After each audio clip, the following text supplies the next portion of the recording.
Hi everyone, welcome back to NLTI's official YouTube channel for the 3-year LLB programs. NLSAT 2026 is officially done and dusted, and NLTI has once again proved its worth in the 3-year LLB ecosystem. From top 6 out of top 10 ranks in NLSAT 2026, more than 55 selections out of total barely 115 seats, to extensive selections across CNLU, MHCET and CUET, NLTI has once again continued its streak of producing the best results across 3-year LLB programs. Now it's time to start our preparation for the NLSAT 2027, and no better than June to start your preparation. And here we are bringing you a 1-year roadmap on how you can begin your NLSAT 2027 preparation. We will be discussing cutoffs, resources that you should rely on, safe score for Part A and Part B, and extensive PYQ analysis so that you know how to start, where to start, and how to pace your preparation across the upcoming 10 months. So stay tuned. This will be a slightly longer and comprehensive video. I am sure you are looking forward to it, and I request that you stay tuned till the end of this video so that you have something extensive to take away from this. So let's begin. This is the NLSAT 2027 roadmap video in which we will be covering extensively on how to start your prep and how to pace it out over the next 10 months. First things first, let's discuss what NLSAT is and what NLSIU is. About NLSIU Bangalore, National Law School of India, University Bangalore. It is the oldest NLU in the country. It started with the 5-year program, but now it has also expanded to a 3-year LB program with admissions for which are conducted by the NLSAT examination. What is NLSAT? NLSAT stands for the National Law School Admission Test, happens every year once in the month of April, and the results are announced somewhere in the last 2 weeks of May. This year, the paper was conducted on April 26, 2026, and the results were out on 20th of May. So it takes around 1 month of time for the results to be out. Full name, NLSIU Bangalore, National Law School of India, University Bangalore. It is currently the #1 law school in India as per the NIRF rankings. What it offers the 3-year LLB program. Who can apply? Very important, graduates from any stream can apply. Doesn't matter if you have a BCom degree, if you have a BA degree or a BSc degree or a BTech degree or an MBBS, everyone is encouraged to apply, and there is no eligibility criteria when it comes to the stream that you have pursued in your UG. Total seats 120. We will discuss how these seats are divided across categories. This is the total number of seats that the program offers, but for general category there are only 40 to 45 seats, which we will be discussing. The entrance examination, NLSAT, conducted exclusively by the National Law School of India, University Bangalore. There's no different testing body for this. The NLSAT exam is conducted by the college for which it is offering admissions for, and that is the NLSIU Bangalore. Exam usually held in April every year, which I discussed recently. Who can apply? NLSAT 2026 eligibility, as I just talked about, there is a minimum requirement of having a UG degree. Since this is like a postgraduate program, you must have done your undergraduate degree. A degree required, bachelor's degree in any discipline, be it arts, science, commerce, engineering or medicine. Doesn't matter which UG degree you have. Minimum marks for general EWS category, you need to have a 45% aggregate in your graduation. And for the SC, ST, OBC categories, you need to have a minimum of 40% aggregate in your graduation.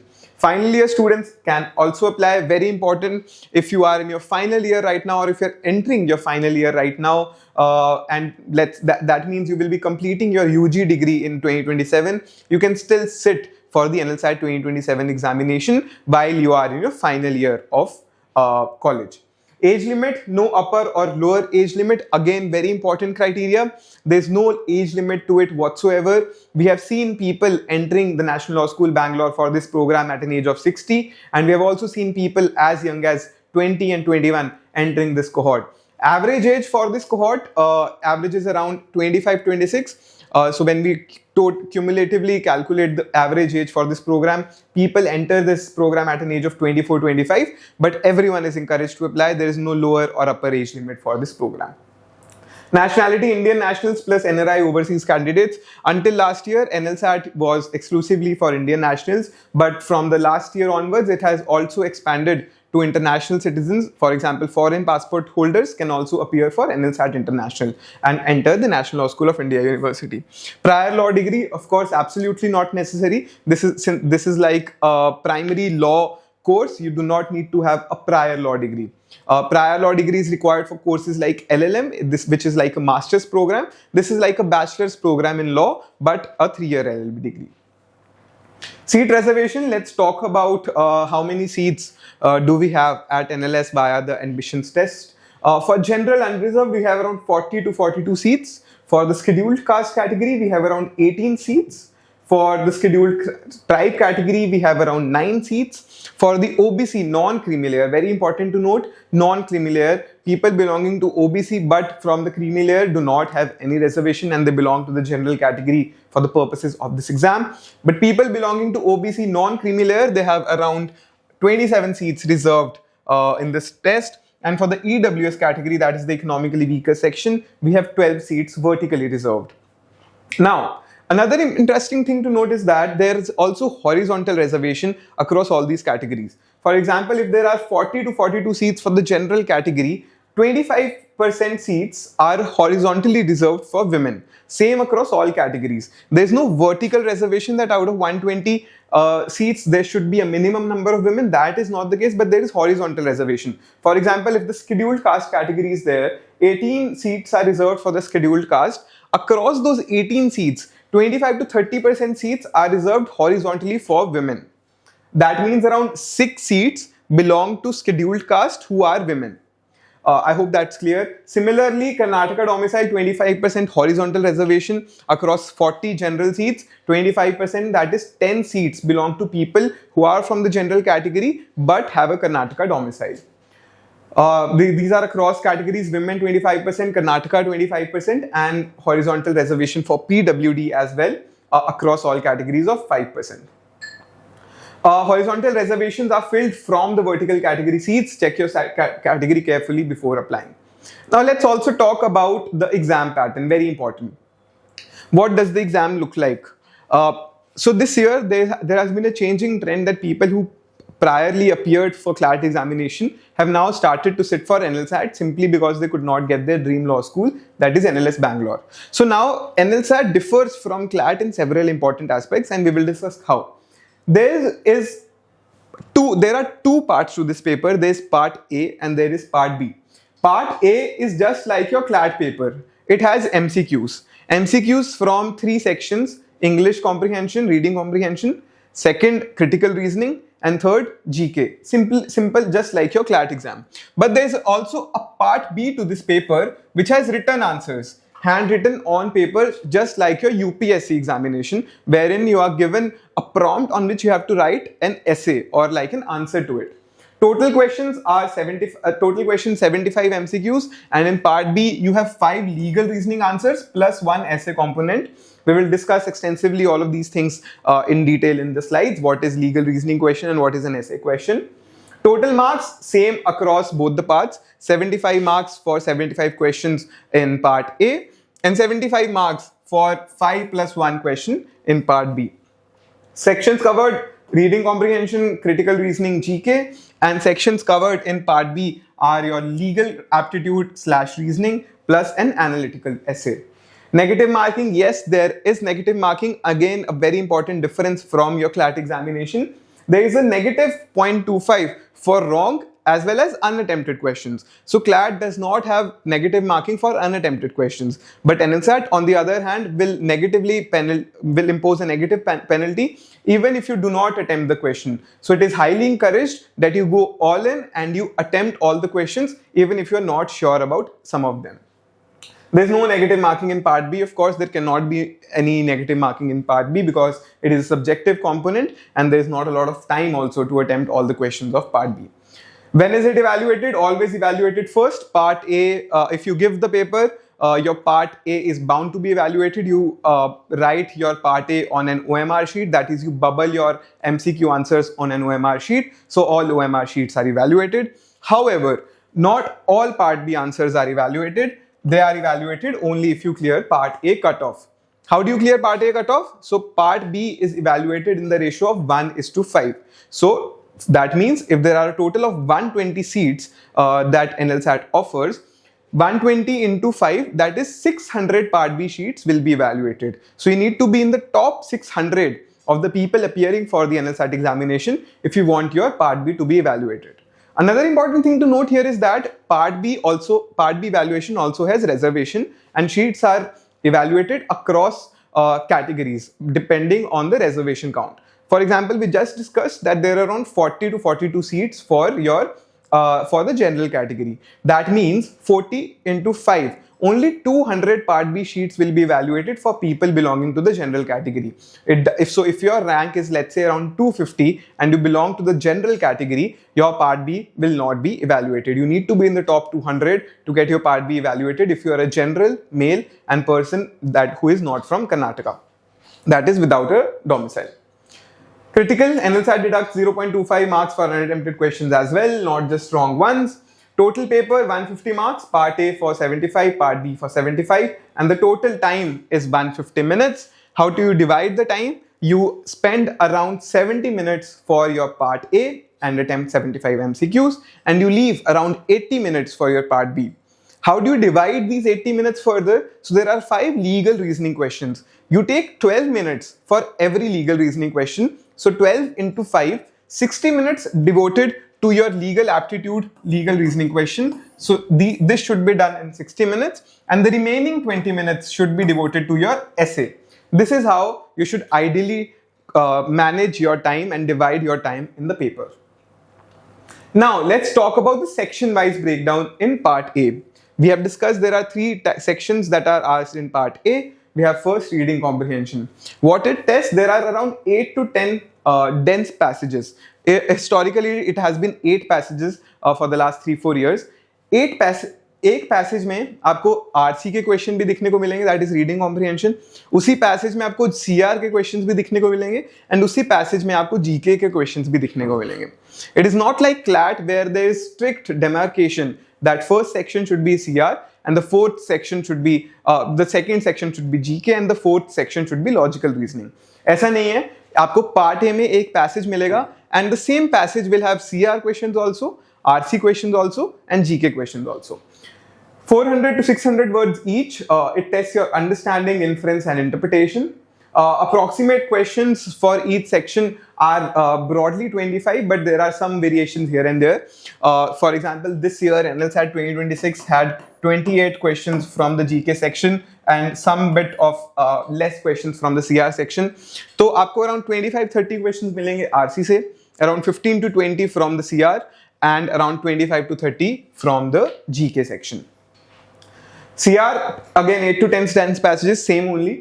Strengthen, weaken, main point, assumption, inference are the major topics tested. General knowledge, it is recommended that you at least cover the last 12 months of GK thoroughly. So if the exam is being held on April 2027, it is recommended that you at least keep yourself abreast with GK from May 2025 to May 2026 to April 2027.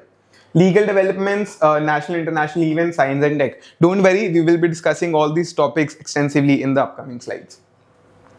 Types of CR and RC questions you will see, and this is based on the PYQ analysis. So these are the major topics or the question stems that are asked in Part A pertaining specifically to your CR and RC section. आपने सुना होगा inference. So major questions are asked on inference. What is an inference? Inference is what you derive from the passage. It is what your inference is from what your takeaway is from the passage. It is mostly never stated explicitly. Your conclusion of a passage might be stated explicitly in a passage, but an inference is not stated explicitly. तो आपको पता करना है कि अगर एक author ने argument दिया है, what is your inference based on that passage? What it asks, what can be logically concluded from the passage, and the frequency is very high. Inference questions are the highest types of questions, the most frequently asked questions in the NLSAT examination. Secondly, we have text, RC. Direct comprehension of what the passage says. आपको कोई line the गएगी and you might be asked what is the meaning of this line or what is the point that the author is trying to make. Also high frequency, very high frequency, but lesser than inference question. Then we have purpose. what was the passage or paragraph written, what was the main purpose behind writing this passage, why did the author write this passage. Then fourthly, we have weakening questions. Which option attacks the argument? So let's say the author is making an argument that social media should be banned for people under the age of 18. Now the question will ask which of the following options most target this particular argument, and you will be given 4 options that you have to select which option is the most damaging for the author's argument. Next, we have perspective, author's view. What would the author agree with? Again, if the author is making an argument that social media should be banned for the people under the age of 18, you will be given the question that this is the author's argument, which of the following would the author most likely agree with? And one of the options could be that social media used by people plague their minds and they are unable to fully develop their understanding of the world. This is one point that the author will agree with if he is of the opinion that social media should be banned for minors. Then we have main point. What is the overall central argument? Main point of the passage, main point of the author. What is the primary argument that the passage is making, and what is the overall central argument? Some more questions like assumption. Assumption is also asked. Then we have conclusion. What is the conclusion of the passage? Conclusion is also asked. Then just like weakening, there is also a question stem on strengthening. That which option would strengthen the author's argument. So major question stems across CRR, this only: assumption, inference, conclusion, strengthening, weakening, logical, corollary, paradox. All these types are usually seen in the paper. Now let's discuss what Part B is, what it is, and why most students ignore. Part B is where NLSAT becomes truly unique among other Indian law entrance programs. It is a written exam. You have to write your Part B answers on a sheet of paper.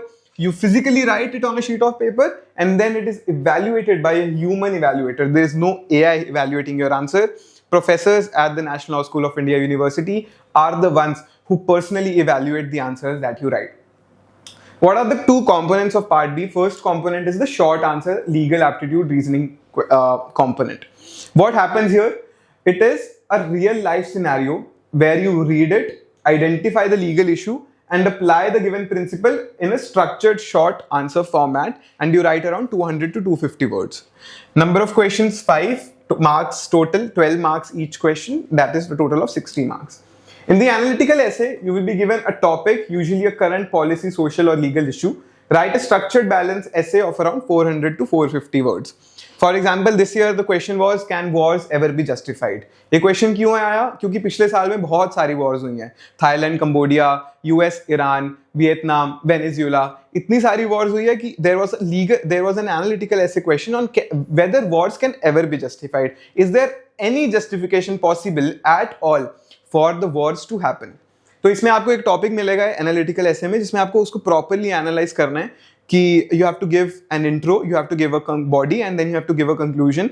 In the body, you have to make arguments that yes, war can be justified, and this is how war can be justified. If your stance is war cannot be justified, then these are your arguments that war cannot be justified. There's a lot of environmental damage, there's a lot of loss of human lives, personal loss, etc., etc. Why wars cannot be justified. It has to be very analytical. That is why the topic also mentions analytical essay and not a descriptive essay. You do not just have to describe what are wars, but you have to take an analytical stance and analyze your argument that this is why wars can be justified or wars cannot be justified. Now, let's discuss the NLSAT 2026 Part B case studies so that you get an understanding of what actually Part B is testing.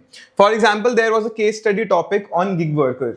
तो अगर आपको gig worker नहीं पता है, so what is gig worker? Like you have heard of companies like Urban Clap where you book a service and a person comes to your home. For example, they provide you cleaning services, or they provide you cleaning utensil services, drying services, massage services.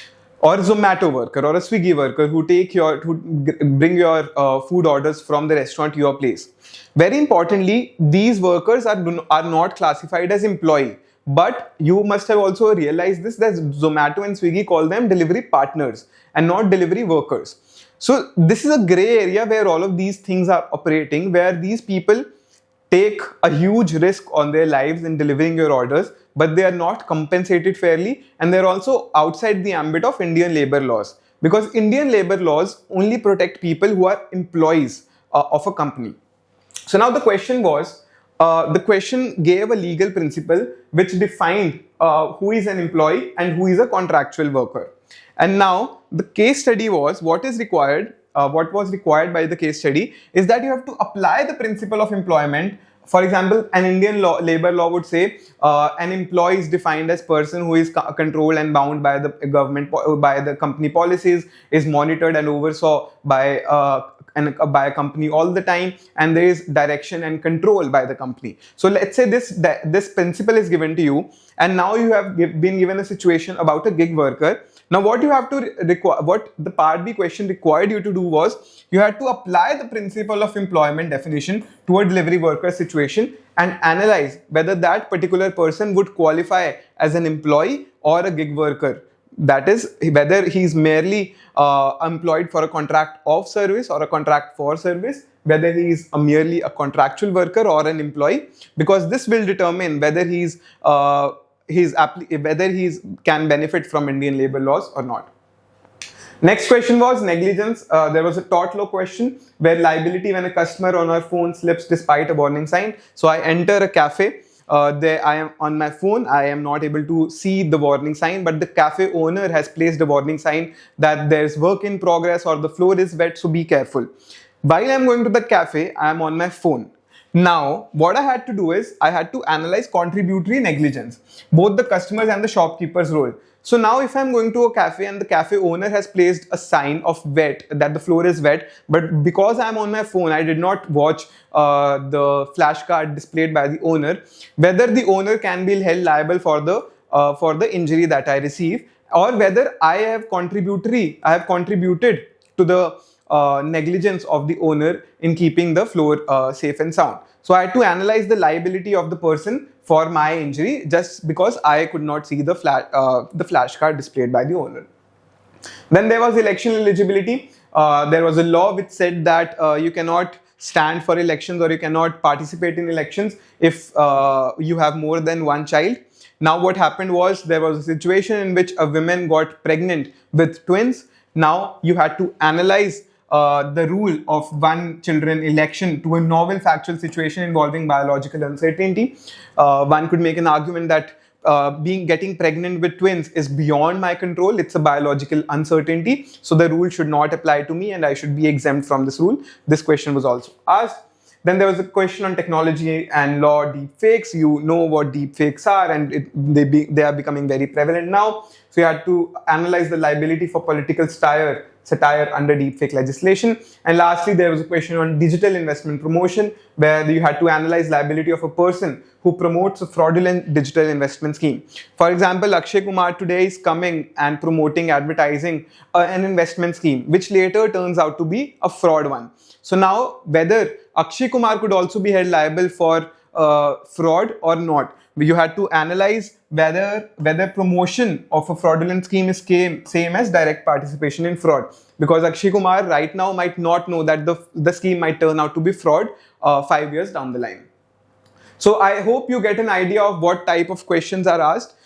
This is very simplified, but the questions are more complex with a lot more facts, and you have to analyze in detail whether a person should be held liable or not, whether a definition would apply or not, and that is how you write a detailed part B answer. Essay topics, again based on PYQ. So NLSAT 26 had essays on, so you have 3 essay topics and you have to choose one essay topic to write your essay on.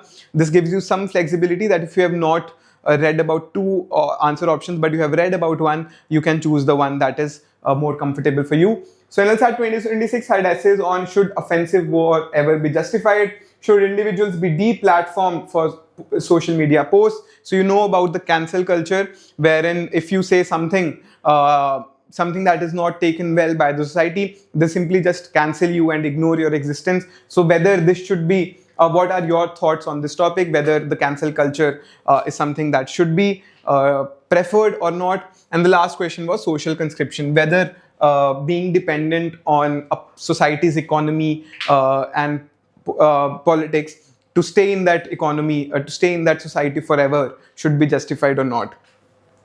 NLSAT 2025 had essay topics, very easier essay topics as compared to NLSAT 26. NLSAT 2026, only one essay topic I think was doable by most, and that was this one: should offensive war ever be justified? On the other hand, NLSAT 2025 asked somewhat easier essay topics that were more in the public discourse. Should women be compensated for domestic work? For example, if someone is a home worker, should they be compensated for domestic work, which is really not the case in India right now. People are not, or especially moms and women are not fairly compensated for the domestic work that they do for their husbands and children. So there was a question on whether this should be compensated. Second question was, should social media be banned for minors? And the third question was the 3-language formula, whether it should be mandated or not. NLSAT 24 had an essay on right to protest in democratic society. NLSAT 23 tested social legal issues requiring nuanced reasoning, and 22 had an essay topic on contemporary policy and governance themes. Now let's get back to some 5-year PYQ analysis of part A. Question, I will tell you how many questions were asked, so you know how you can balance out your preparation accordingly for NLSAT 2027. For example, we are talking about inference question first, which I told you that have been the most prevalent across NLSATs. So in 2022, around 8 questions were asked from inference, then 10, then 4, then 11, and then the frequency has just been increasing across the papers. I suggest you go through this slide at your own pace. I will move out of the frame for a minute.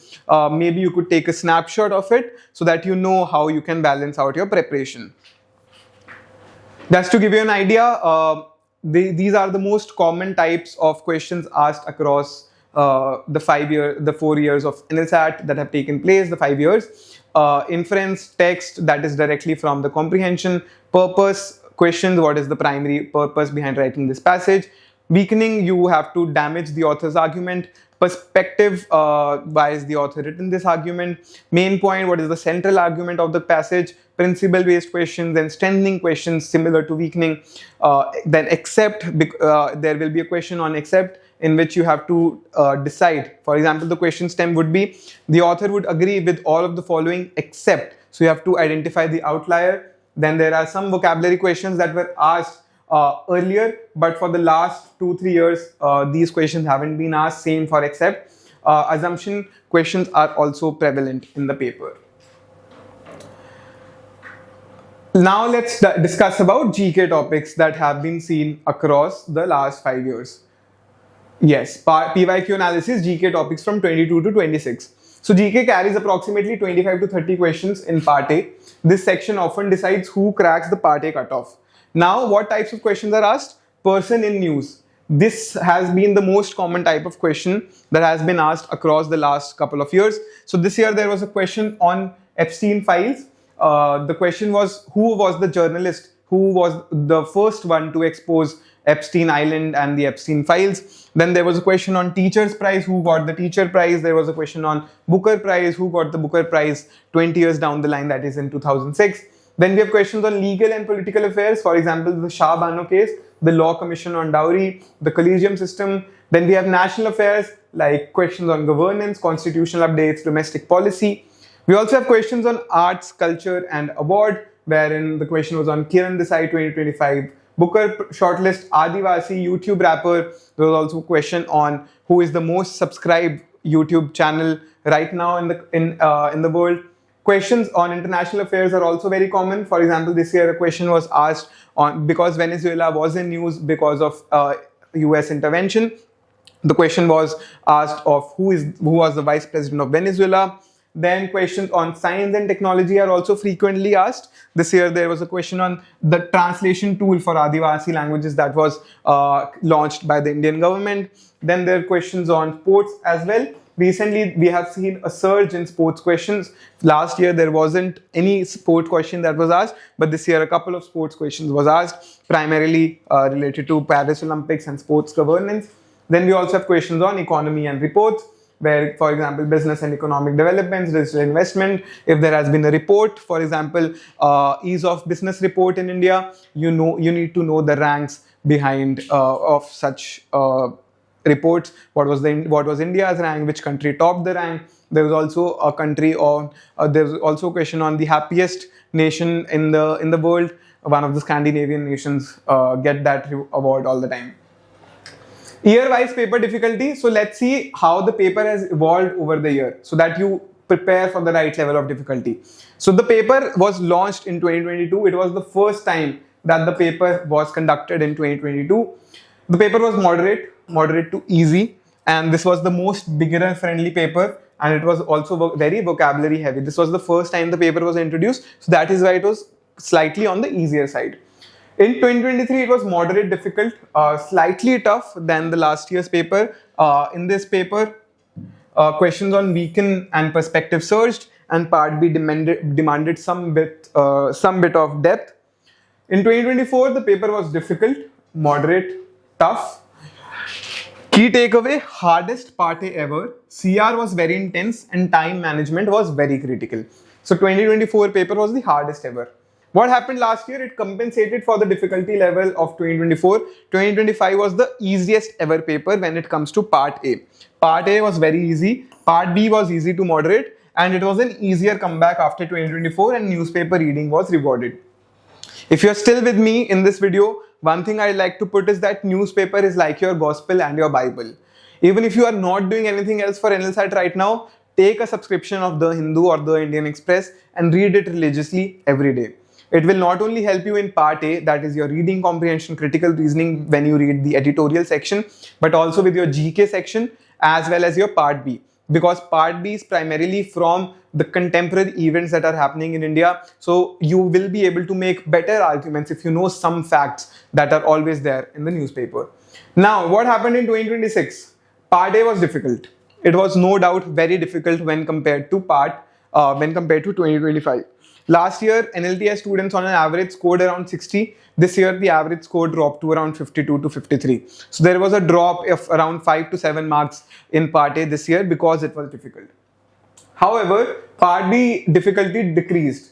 Here it is written moderate, but it was in fact easier than last year because of two reasons. Because people knew, firstly, that what sort of questions are asked. They were more prepared because of NLTI's modules and guidance, but also because the paper had straightforward questions. It was not very challenging as compared to last year. Key takeaway, reading intensive GK was very tricky, especially part B introduced assigned sides. Very important.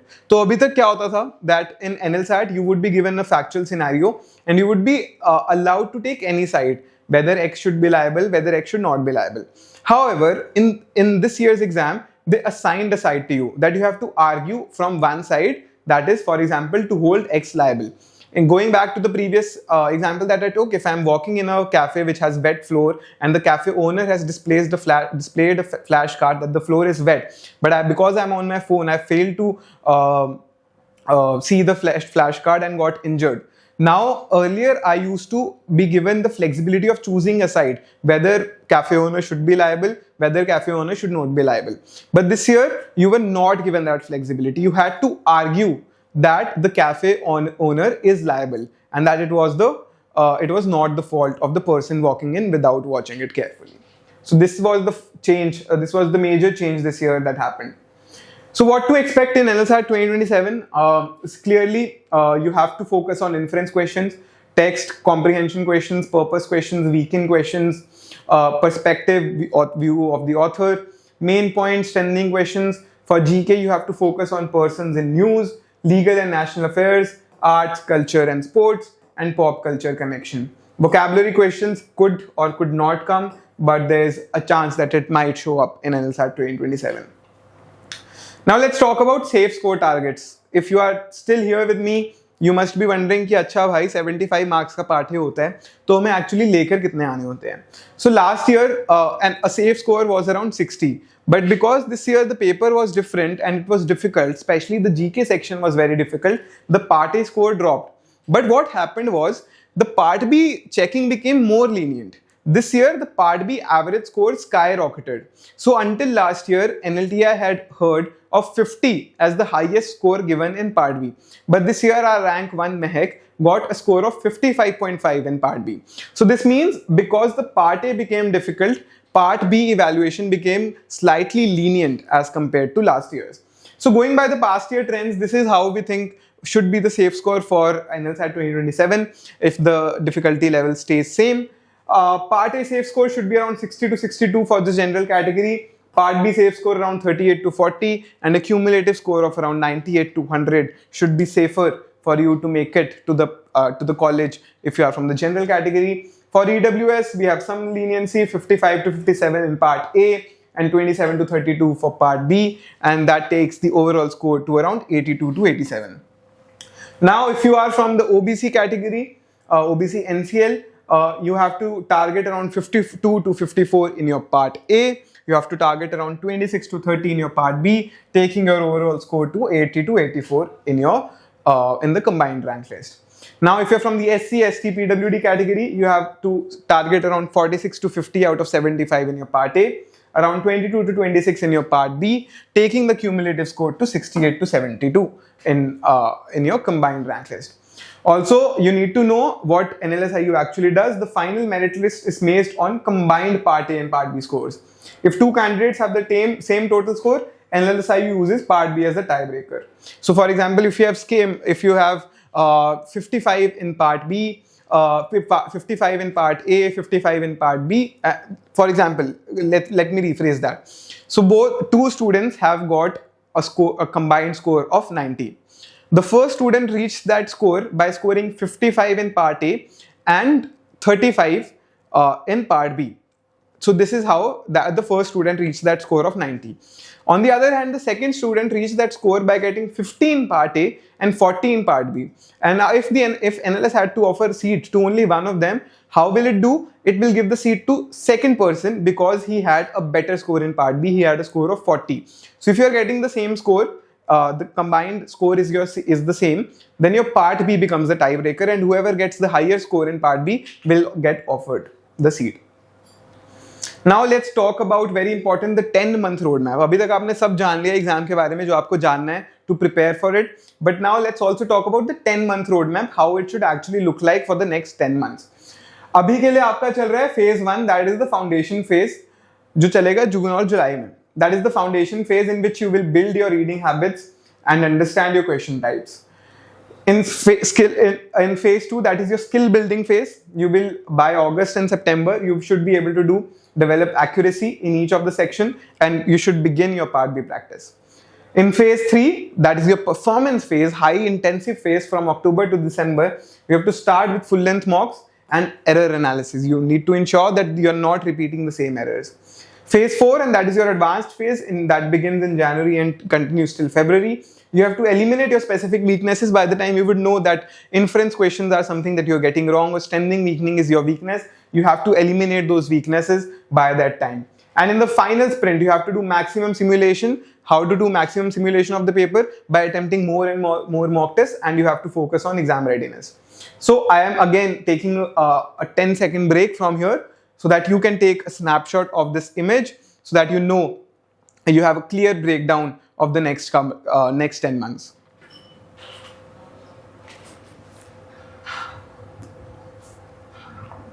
Right.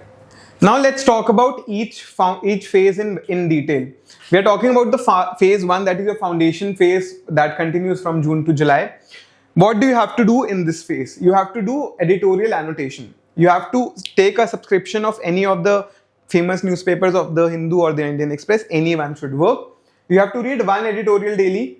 And in this editorial, what you have to do is you have to mark the main claim that the author is making, the evidence that the author is presenting, the author's tone, and the assumption, if any, that the author is making. You do not have to read any passage passively. You have to continuously critically think of all these metrics that I talked about. The resource, you have to rely on the Hindu opinion editorial page, or you can also check out the explained section of the Indian Express. Frequency, you have to do it daily for around 30 to 45 minutes. Ideal time is around 45 minutes to complete a newspaper.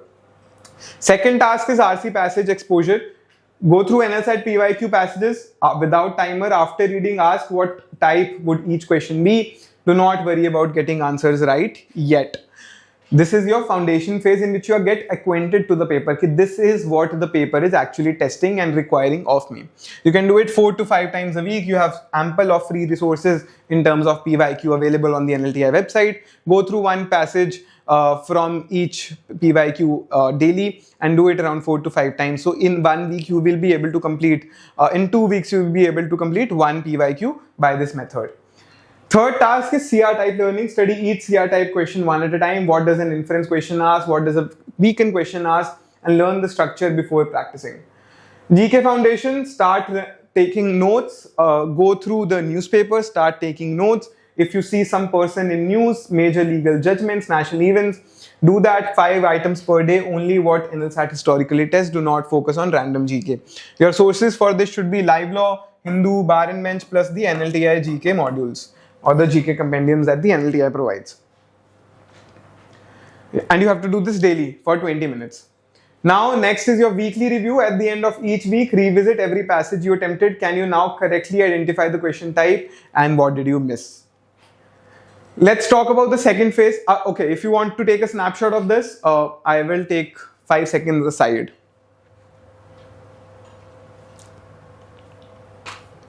Okay, next. This is your skill building phase that will start in August. What you have to do in this skill building phase is you have to do RC timed accuracy. Till now you were solving RC questions untimed. You were only focusing on accuracy. But from August onwards you have to integrate speed with accuracy. 8 minutes per passage is what you should be targeting. Since there are 8 passages in NLSAT, you cannot afford to take more than 8 to 9 minutes per passage. So try to finish every passage in 8 minutes, answer, then classify each question type, track how many of each type you got right, track whether if you solve 10 inference questions, how many got right, if 5 right, 5 wrong, track them down in detail. How to measure progress? Inference accuracy over 60%, text accuracy over 70%, and how many you have to do is 3 to 4 full passage sets per week is what you should be your target. Second task is CR type specific drill, 1 CR type per session. So for example, if you're sitting to solve CR, just solve all inference questions in one go, all assumption questions in one go. First understand it, then only do 10 to 15 questions of only that type. From August onwards, you have to start integrating part B, also the legal reasoning answers, write short answer to legal scenario. How you do this? What are your sources? You can go through the PYQs, of course, but you should also rely on the NLTI module, the part B module that we provide.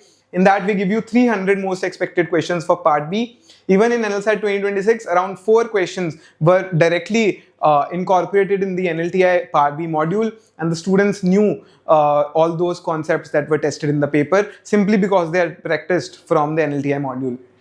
So you should start incorporating part B short answers from August onwards. What is your answer structure? You have to focus on issue, reasoning, conclusion. If you have not heard of it, you have to focus the IRAC method. IRAC is, for example, if there is a question given to you, you have to first identify the legal issue. Then you have to mention which rule would apply. For example, negligence would apply. Negligence, what is negligence? That the person owes me a duty of care and there was a breach of duty of care, and as a result of the breach of duty of care, I suffered damages. All of this should be known by you, but if not, again, all of these things are covered in the NLTI Part B modules. Analysis, A stands for analysis, in which you will be presenting your arguments why the cafe owner should be liable, and in the conclusion you will summarize everything that you have mentioned and concretely put your stance. Weekly goal, 2 short answers per week is what your target should be from August to September. GK issue based, now start dividing your GK in legal, international, national use.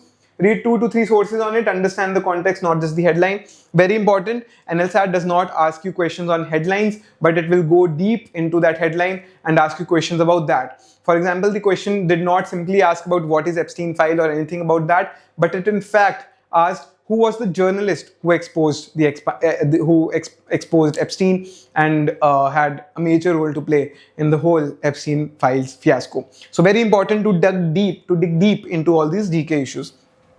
Can you explain the issue in 2 minutes without notes? If yes, you are on the right track. If not, then you should start doing that. Weekly goal, 2 issues per week, knowing around 10 new GK facts. Error log, very important. Start maintaining an error log after every practice session. Note every wrong answer, write what you picked, what was right and why you were wrong. Error categories should shrink every week. and your weekly goal should be 100% of mistakes logged. Again, giving you 10 seconds, take a snapshot of this so you have an understanding of what to do. Right, moving on to the third phase, that is our performance phase. This is very intensive performance phase in which you will start integrating mock tests in your preparation. Full length mocks, activity 1 to 2 mocks per week, 2.5 hours per mock is what it will take. 2.5 hours is what you get for the paper as well. What you are building by giving mocks, you are building exam stamina, you're building your time management skills, and you are building your writing discipline. When you attempt your first mock, you will get a lot of fatigue. After you are done with part A, you will not have any motivation to even start with part B. But that is what you are building by giving mocks. You're building your stamina, you're building your time management skills, and you're doing exam simulation. And it is very important to build your writing stamina if you want to ace this exam. Secondly, post mock analysis. After every mock, giving a mock without analyzing is as good as not giving a mock. So it is very important that after every mock, you sit down with it for another couple of hours and see where you went wrong, what worked for you, what did not work for you, and how you can improve in the subsequent mocks. For example, analysis will tell you that strengthening weakening questions are what you are getting the most wrong, or GK is still your weakest suit, or part B is where you are lagging behind. So this is only apparent when you do mock analysis. Passage type tracking, understand which types of passages are causing you the most issue, whether it's fictional, non-fictional, economy related, political science related, or legal news related. You need to know what your strength is and you need to know what your weakness is. Then part B essay practice, start incorporate. So in the earlier phase, we were focusing more on part B short answers, but now in this phase, you will start building your stamina for essays as well, because you have to write an essay of around 400 to 500 words. Integrate your part B essay practice. Around 2 essays per week is what your target should be. Take 30 minutes each to start with, and you're building your structure, you're building your time management, and you're building your writing ability by incorporating this. Then next goal should be GK revision 3 times per week. This phase is starting in October. By the time you already have a backlog of around 4 to 5 months. So it is important that you first cover your backlog and then start covering new events. So very important that you begin placing more emphasis on GK revision and spending around 25 to 30 minutes every day on GK for your NLSAT 27 examination. What you are doing, you are building your repository of person in news, legal affairs, national events retention, and you are doing exactly what NLSAT tests you. You are going deep into every topic. Error log review, the error log that you're maintaining, review it weekly for around 45 minutes to understand the mistakes that you're getting continuously, and so that you prevent repeat mistakes and attain the benefit of compounding. Fourth week, phase 4 is your advanced strategy from January to February. Focus on your weaknesses, low accuracy on dense passages, time loss in RC, weak part B short answers, repeat CR errors, GK scores not improving. These are the common weaknesses that people face in this phase, and you should definitely work harder during this phase of January to February on your weaknesses so that you turn your weaknesses into your strength. Now we talk about the final phase, the final sprint for NLSAT 2027, which will start in March and continue till your exam date. What you have to do in these 2 months is you have to do full length mocks, at least a minimum of 12 to 15 mocks.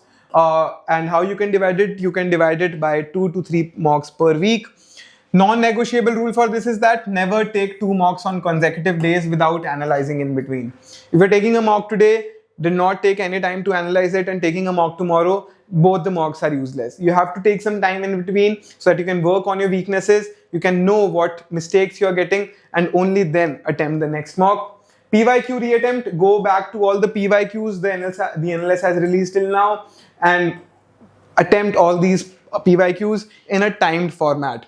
Score should be above 15 to 25% above your first attempt. For example, if you're attempting the NLSAT 26 paper right now and you are scoring only 50, the next time you solve the paper in March, you need to target at least 15 to 25% above that score. So your target should be around 57 to 60 when you are giving a second attempt of this paper.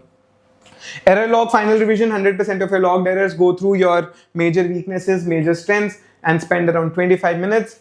Current affairs final sweep, June 26 to March 27. Go through all the notes that you have made, go through the compendiums, revise all your notes, and focus on persons, legal affairs, national events. Do this daily for 25 to 30 minutes in the last 2 months of your preparation. Final part B writing, final stage. If you are giving around 15 marks, you are anyways solving around 75 to 100 full written answers, because every mock will have 5 short answer question, legal reasoning question.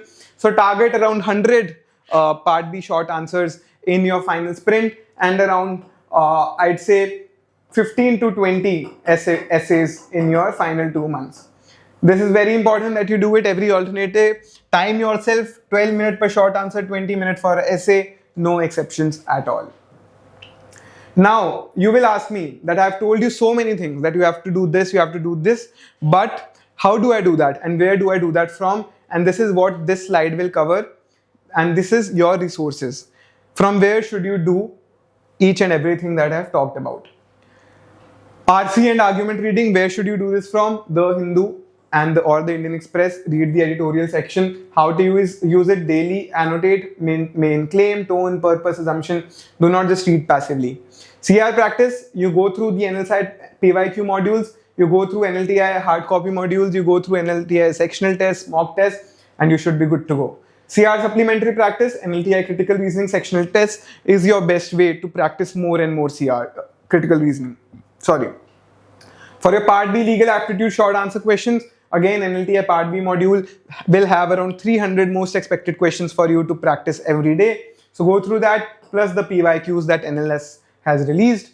For Part B essay component, again NLTI Part B essay module, we provide you with around 100 to 150 most expected essay topics. So that is your main go-to source for Part B essay writing, plus the Hindu lead articles. But otherwise also from the editorials that you're reading every day, you will be able to identify major topics that can come in the exam. So write on that. GK current affair, or major source should be NLTI GK compendium, the GK gazette that we provide, plus the Hindu Indian Express newspaper. And for GK pop culture awareness, you have to go beyond the news and you have to read magazines, book rewards, viral social issues. A lot of times NLS has asked questions from Instagram that were viral on Instagram, sometimes from Reddit. So you have to go beyond the conventional news sources as well and keep yourself up to date with such pop culture issues. Now, lastly, okay, so if you want to take a snapshot of this, I will take a step back so that you can know what your go-to sources are. Okay, lastly, what are the 8 mistakes that will cost you your seat? These are the most common mistakes that NLSAT aspirants have been making across last 3-4 years of teaching that we have conducted at NLTI, and that is why we are presenting it here, so that you don't make the same mistake in your NLSAT 2027 preparation. The first mistake that most students make is that they treat NLSAT like a speed exam. Rushing dense passages raises error rates by 30-40%. It is not a speed exam, it is a speed plus accuracy exam, so you cannot rush through your passages because it raises error rates by 30-40%. What you have to do is, accuracy is the variable that matters. 85 to 90% accuracy is your target for the paper. Not starting Part B practice early. A lot of students think that they will first brush up on their Part A, they will start scoring well in Part A, but they do not start their practice Part B early. Why it is costly? Because Part B is 50% of your total score. Students who start writing 2 weeks before the exam write very poorly. You need to have a practice of at least 8 to 10 months for Part B to ace the paper.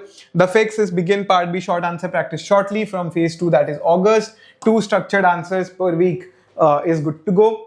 Collecting too many resources is again the mistake that very many aspirants make. They will go to multiple coaching centers, multiple resources, multiple GK compendiums, and ultimately they end up not clearing the paper.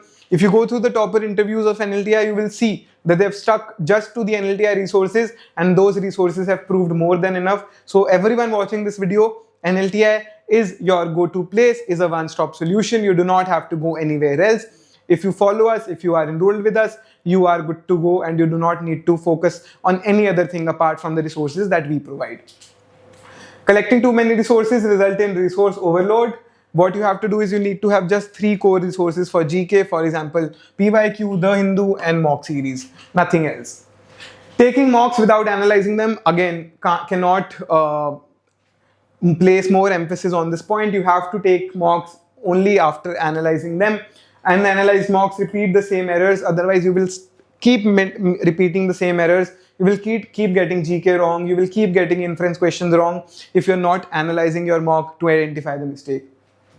Treating GK as static trivia is another mistake. So 2026 proved GK now requires connecting current events with background knowledge. For example, this year Booker Prize is always important, but this year's question did not ask who is the current recipient of Booker Prize. In fact, it asked who was the recipient of Booker Prize 20 years down the line in 2006. So that is why it is important to not treat GK as a static trivia, but to read holistically, understand the context behind an event so that you know ins and outs of every particular event.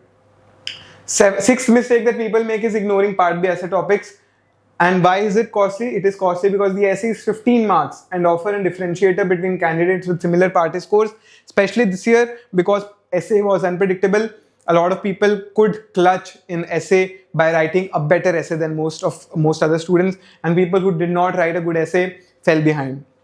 The fix for this is practice essay writing weekly from phase 2, that is August onwards. Write on current social and political issues. If you come across any issue that is relevant for you and that has a political or legal backing, write an essay on that.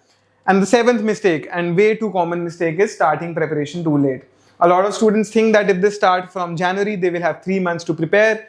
Earlier it used to be enough, but now because the competition has increased significantly and there are people who are preparing for 2 years now, it becomes difficult for people who are starting in January or let's say in November to crack the paper because of increased competition. Your peers are way ahead. Even at NLTI, we have several students who have been preparing for NLSAT 2027 for almost a year now, and they have another 10 months to go. So if you haven't started yet, you're already behind. But if you delay it even further, it becomes very difficult for you to crack the paper. So you have to start early, start today. Consistency for 10 months beats intensity for 8 weeks. NLSAT is not a sprint, it's a marathon. It will reward your consistency. It will reward when you start, it will reward your holistic understanding of the paper. It will not reward your intensity for 3 months. So people who start today, people who start early will always have an edge over people who start intensely but start too late. So that is it from today's video. Hope you had something exciting to take away from this. Hope you found this useful. If yes, please let us know in the comment section. That is a big incentive for us to bring in more videos if you found this helpful. That's all from this video. We will continue bringing in more quality content for you, and we will also bring in more insights from this year's paper very shortly so that you can tailor your NLSAT 2027 preparation accordingly. Thank you so much for joining in. Hope to see you at NLS.